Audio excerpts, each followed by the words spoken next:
Olá, hoje iremos falar sobre atribuições e responsabilidades como primeiro no local.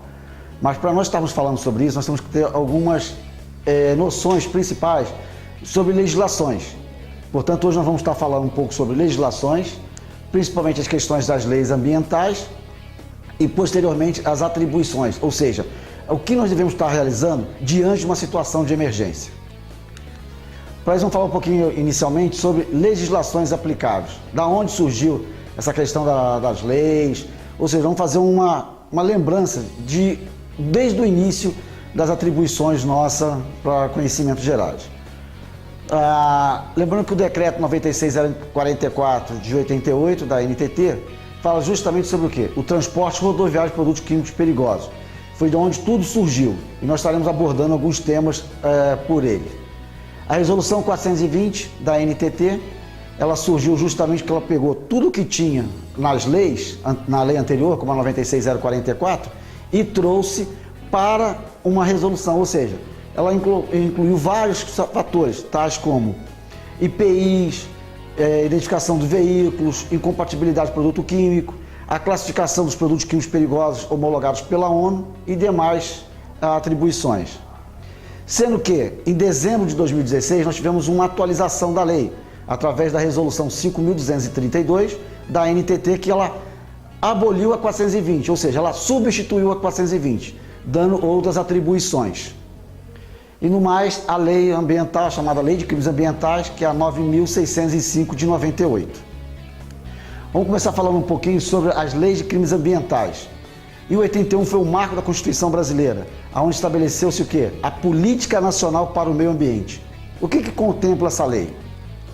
A Política Nacional para o Meio Ambiente tem por objetivo a preservação, a melhoria e a recuperação da qualidade ambiental, visando assegurar no país condições ao desenvolvimento socioeconômico, tanto da população, no modo geral, como também a preservação do meio ambiente. O que diz essa lei? Ela impõe ao poluidor a obrigação de recuperar ou indenizar os danos causados ao meio ambiente. Nela também estabeleceu-se a obrigatoriedade da chamada licença ambiental, ou seja, hoje para você transportar, armazenar ou produzir produtos químicos perigosos, você tem que ter uma licença ambiental. Tivemos também a criação do CONAMA e também a educação ambiental a todos os níveis de ensino, inclusive a educação ambiental para a comunidade, visando assegurar as condições ambientais seguras e preservação ambiental no geral. A lei que está em vigor hoje, principalmente, é a 9.605, a de 98. O que vem a ser essa lei? É a chamada Lei dos Crimes Ambientais, é a lei da natureza. O que ela estabelece? Sanções penais administrativas derivadas de condutas e atividades lesivas ao meio ambiente. O que vem a ser isso? Quem de qualquer forma concorre na prática dessa lei, incide nas penas por ela estabelecidas, na medida de sua culpabilidade, ou seja, a culpa deverá ser provada, que nós vamos falar já um pouco sobre ela. Tanto dos membros do Conselho de Órgãos Técnicos, como também das pessoas jurídicas e administrativas das empresas que lesionaram o meio ambiente. Tá? O Ministério Público é o guardião do interesse difuso, que nós chamamos. Tá? O que vem a ser isso? O Ministério Público ele tem a obrigatoriedade de sancionar leis, de fazer cumprir as leis. Tá? É ele quem garante o cumprimento das multas pelos órgãos ambientais aplicados e cabe também a ele também julgar os recursos pelos infratores, pelos causadores dos danos ambientais serem punidos. O que vem a ser a Lei 9.605? Ela é de, como nós falamos anteriormente, ela é de responsabilidade objetiva, ou seja, o que vem a ser essa objetividade? Todo aquele que deu causa responderá pelo dano. Basta para isso seja provado o chamado nexo causal. O nexo causal se baseia-se na culpa, que deverá ser provada, e isso vale para toda a comunidade, a empresa que causou algum dano ambiental. Além dela ser de responsabilidade objetiva, essa lei também é de responsabilidade solidária. O que vem a ser isso? O princípio da solidariedade, ele não tem limite. Como assim? Numa cadeia produtiva nós temos o quê? O fabricante, o transportador e o receptor. No final da linha, o cliente, ou seja, o destino final dele. Mas pela lei, o que está incluindo? Tá? O fabricante, o transportador e o receptor. É claro que cada um com a sua responsabilidade. Se o dano foi causado por erro do transportador, é claro que ele vai ter o quê? Uma penalidade maior. Mas isso não exclui a responsabilidade do fabricante, no caso o embarcador, nem muito menos do receptor, que também deverão estar prestando solidariedade, responderão solidário pelo dano ambiental causado. Portanto, a responsabilidade subjetiva, ela consolida ações penais e administrativas. A responsabilidade penal fundamenta-se na culpa, que deverá ser provada. Além da responsabilidade penal, as pessoas físicas e jurídicas. Então, portanto, hoje não importa mais que seja só a empresa que responderia. A pessoa física também responde sobre o dano ambiental causado. A sua responsabilidade também ela tem como sanções penais e administrativas. Tanto que no âmbito administrativo é passivo de multas. Agora, observem a mudança na lei com a entrada 9.605, o que ela causou, ela converteu lá no início da Constituição. Antes ela dizia o quê? Que ficava o causador responsável por recuperar ou indenizar os danos causados ao meio ambiente.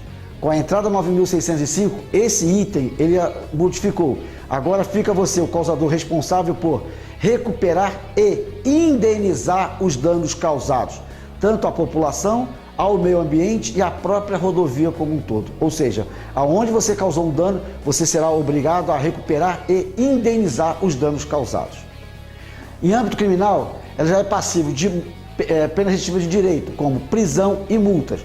Como ficariam essa questão da prisão e multas? Produzir, processar, embalar e importar, como nós falamos, ou seja, toda a cadeia produtiva ser passivo de prisão de 1 a 4 anos de detenção e multas, que inicialmente podem variar de R$500 a 2 milhões. Na mesma pena incorre também o abandono aos produtos, substâncias referidas no capítulo anterior, ao qual utiliza o descar, o desacordo com as normas de segurança. Ou seja, se você não teve o cuidado de estar com segurança no seu transporte, você também estará inserindo sobre um agravante para a penalidade, aonde essa penalidade também poderá chegar até a 50 milhões de reais pela penalidade. O que vem a ser isso? O que pode ser como agravante? Abandono de área com dano ambiental, você não prestar atenção na questão de requisitos para recuperação dos danos causados, não indenizar os danos à população, ou seja, todos eles são agravantes. Além, é claro, que você poderá estar melhorando essa recuperação da seguinte forma também, ou seja, que são situações que podem amenizar você. O fato de você já ligar para o órgão ambiental comunicando que você teve um acidente, teve ocorrência, mas você já chamou a WGRA para poder estar te dando auxílio na ocorrência, então dessa forma você está amenizando os danos causados, ou seja, a sua responsabilidade já diminui bem esse contexto perante as autoridades. O início da nossa Constituição, como surgiu a 96.044? Foi em 84, no Rio de Janeiro, através de um acidente com pentaclofenaco de sódio, no caso do Porto, onde até então não se sabia o que tratar, não existia nenhuma legislação no Brasil que aplicava sobre as condições para o transporte, ou seja, não falava nada como deveria ser realizado o transporte, como deveria ser realizada a segurança, a documentação para o transporte de carga perigosa. Então, baseada em normas internacionais, ou seja, baseada no Orange Book, que é o livro laranja da ONU, que regulamenta o transporte mundial para produtos químicos perigosos, surgiu em 88 o primeiro decreto para o transporte de produtos químicos perigosos, que é a Lei 96.044. O que essa lei nos dizia aqui? O transporte por via pública de produtos que sejam perigosos ou representem risco para a segurança pública, para a segurança da rodovia e para o meio ambiente, ficarão seus infratores sujeitos às penalidades por ele cometido.